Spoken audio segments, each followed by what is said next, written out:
Perlawanan Palestina, Brigade Mujahidin, melakukan aksi pembakaran terhadap sebuah bus yang ditumpangi pasukan pertahanan Israel.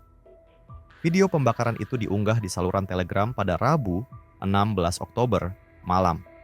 Dinarasikan, kelompok Brigade Mujahidin dari unit internal melakukan penyergapan dan penggerebekan terhadap tentara Israel. Penyerangan itu terjadi saat bus Israel yang mengangkut tentara IDF melintas di jalan Dimona, daerah Beersheba. Tak berselang lama, Brigade Mujahidin langsung menyergap dan membakar bus tersebut.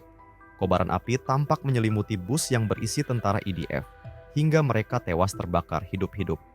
Mengutip tribunnews.com, Kamis, 17 Oktober 2024.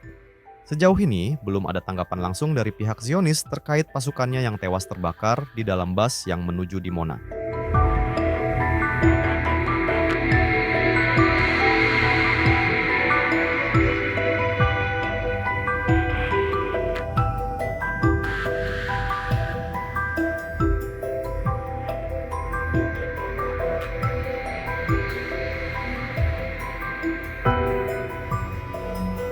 Download Tribun X sekarang, menghadirkan lokal menjadi Indonesia.